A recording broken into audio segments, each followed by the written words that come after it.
Hoy tenemos al doctor Ángel Leal, abogado de inmigración con nosotros. Muy buenas noches. Buenas noches, gracias por la invitación. A ver, empecé con algunas de las informaciones de la propia página del Departamento de Inmigración. Y esa fue mi impresión, te soy sincero, ¿no? Digo, bueno, están tratando de proteger a algunas personas extendiendo pues de 180 a 500, eso es más de un año, ¿no? 40 y tantos días, ¿cuánto es? 540 días. 540 días. A los ciudadanos elegibles para extender los permisos de trabajo. Entonces, ¿qué es un ciudadano elegible sin tener una residencia o algo así para tener un permiso de trabajo? Son solicitantes de recursos inmigratorios y en realidad esta medida ya había existido pero de forma temporal y lo han hecho permanente. Y estamos hablando de solicitantes de residencia, asilo pendiente, personas con TPS. Entonces hay ciertas categorías que tienes derecho de pedir un permiso de trabajo, esas son algunas de ellas. ¿Y qué pasa? Que por tanta demora hay más de 9 millones de solicitudes pendientes con el Servicio de Inmigración. De esas, más de 1 millón son permisos de trabajo. Entonces, si usted solicita la renovación del permiso de trabajo, porque eres tepeciano, porque tienes residencia pendiente, porque tienes asilo pendiente, y lo solicita antes de la fecha de vencimiento, esa nueva tarjeta no le va a llegar a tiempo.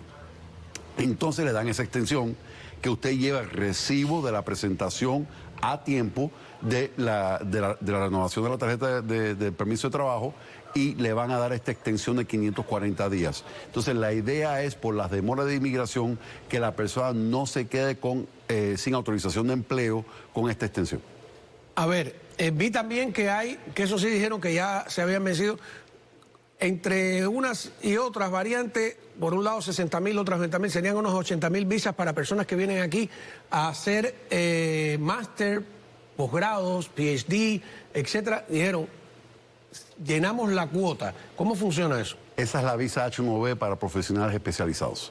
Entonces, ¿qué pasa? Que son 55.000 visas al año para esto, de las cuales las primeras 20.000 personas que tengan títulos máster quedan exentos. Pero al final de cuentas, eso se ocupa rápidamente. Las compañías se registran para patrocinar a estos profesionales especializados y el anuncio es que ya han llegado al límite de visas que la ley permite para estas visas por empleo profesionales especializados. Ajá. ¿Qué va a pasar a partir del 20 de enero? O sea, todo el mundo está a la expectativa. Hay un elemento, digamos, de impresión pública y ha empezado a funcionar. Hay gente que se ha frenado, se ha regresado, etcétera. Pero en la práctica, ¿qué potestad tiene el presidente?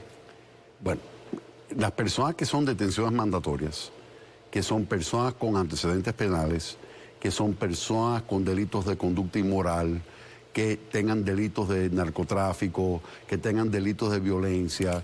Esas personas, en teoría, si caen en manos de las autoridades, ICE le va a poner una orden de detención, un hold de ICE. Entonces, si es una persona que es deportable, le van a procesar para un proceso de deportación con esta detención mandatoria. Hay muchas de estas personas que ya tienen órdenes de deportación, bien sea porque se lo firmaron en la frontera o bien sea que en un proceso de corte de inmigración le hayan firmado la orden de deportación. También son detención mandatoria y lo que vamos a estar viendo es personas vayan cayendo, bien sea por redadas de ICE o porque la policía los arresta por alguna infracción, típicamente por manejar sin licencia, los llevan presos, le ponen la orden de detención. Y lo que estoy viendo más son casos de personas que no tienen antecedentes penales, pero sí órdenes de deportación. Entonces le ponen el hold de ICE, no pueden salir a pesar de poner la fianza por ejemplo, manejar sin licencia, y entonces van a pasar a la custodia migratoria, donde probablemente van a efectuar la deportación, y esas son las primeras personas que vamos a ver que van a empezar a deportar, son las personas con antecedentes penales o deportaciones. Si usted dice ahora de los antecedentes penales, ¿no? Porque... Sí. Aquí tú apareces en fotos si fuiste arrestado, aunque luego te exoneraron, sigues ahí en el registro de que una vez fuiste arrestado, ¿no? Sí, el antecedente penal existe. Y de hecho, para Homeland Security, aunque uno sella el caso o lo expunge, lo anula, técnicamente ellos tienen el antecedente por las huellas, los biométricos. Entonces, y si alguien fue arrestado por cometer un delito cuando todavía no tenía ni residencia ni tenía nada, pero luego no fue condenado por ese delito, inmigración, y cuando tú vas a pedir la residencia, ¿qué dice? De hecho, si fue antes de solicitar la residencia, hay que divulgar esa información. Y el no divulgar la información es un fraude migratorio. No, sí, o sea, tú lo dijiste, pero el arresto te crea problemas aunque haya sido absuelto en una corte. No, el arresto no, a no ser que se trate de un delito de narcotráfico. Porque hay una cláusula en inmigración que le pueden negar la residencia por motivo de creer o pensar que la persona haya estado envuelta en la venta, tráfico, distribución o entrega de sustancias. Aunque no haya sido hallada culpable. Aunque no haya sido hallado culpable. ¿Pero por qué? Eso es una cláusula que existe desde la época del narcotráfico y Pablo Escobar. Y entonces había muchas personas que no tenían antecedentes penales, que pedían visa y en realidad no había un motivo de negar la visa. Entonces, esto se creó para que cuando el Departamento de Seguridad Nacional o en este caso el Departamento de Estado tenga motivo de creer o pensar, porque hay evidencia contundente de que la persona pudo haber estado envuelto en la venta o tráfico de droga, sí es una base de negar una visa o una residencia en este país, es refutable, tiene que ser una evidencia clara y contundente. ¿Y eso no es peleable en los...? Es difícil de pelear y de hecho no es perdonable.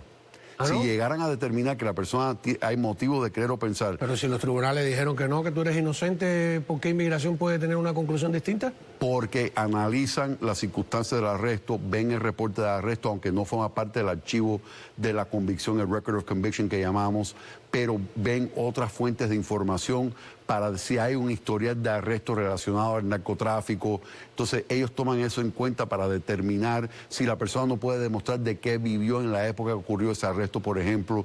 Esos son hechos que toman en cuenta para llegar a esa determinación. Para mí es una de las cláusulas más injustas que existe en el Código de Inmigración, pero sí existe, y cuando hay un arresto relacionado a drogas es importante prepararse para enfrentar ese posible causal de inadmisibilidad. Entonces, volvemos de nuevo, ya habíamos tenido pues una entrevista sobre este tema. Volvemos al momento en que Donald Trump asume y él ha sido claro en lo que va a hacer. ¿Qué puede esperar? Vamos por orden.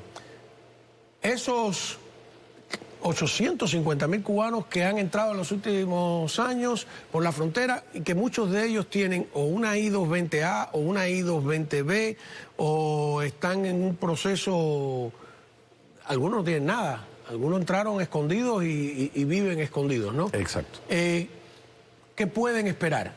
Si los llama inmigración, ¿van? ¿No van? ¿Los pueden deportar un día para otro? Tomando en cuenta, y quiero agregarle esto a la pregunta, que ya Cuba ha dicho prácticamente, y después lo vamos a ver, que no va a admitir de vuelta a nadie sin primero sentarse a negociar. Es correcto. ¿Qué va a pasar ahí? Si es I-220A, probablemente no tiene orden de deportación, no corre peligro, se puede reportar con Inmigración y Control de Aduanas. I-220B es orden de supervisión que implica probablemente orden de deportación. En ese caso, si es un recién llegado, a partir del 12 de enero del 17, y yo argumentaría inclusive más reciente que eso, del 2020 para acá, diría yo, noviembre del 2020 para acá, esos son los que corren más peligro de que le puedan efectuar la deportación. La polémica siempre ha sido con Cuba y las deportaciones de los cubanos, aquellos cubanos con órdenes de deportaciones de antes, que Cuba generalmente no los aceptan, y sí estamos hablando de personas que muchos de ellos tienen antecedentes penales, por eso no se han podido regularizar bajo la ley de ajuste cubano. Muchas de esas personas están rehabilitadas, muchas de esas personas cometieron delitos hace 2 o 3 décadas y siguen con su orden de supervisión. Y ahí es donde viene la polémica y el conflicto, creo yo, con el régimen cubano de aceptar o no a estas personas. Entonces es importante que la persona conozca su condición inmigratoria, eres una persona con deportación, eres una persona que está pendiente de corte. Una I-220A no implica deportación, necesariamente. Una I-220B probablemente implica la deportación y es importante saber eso y los demás factores. Bueno, vamos a ir a una pausa y cuando regresemos hay que hablar también de los venezolanos de los nicaragüenses. ¿Qué va a pasar y qué está pasando con el parol famoso? De repente ya no hablamos del parol. Volvemos enseguida con el abogado Ángel Leal.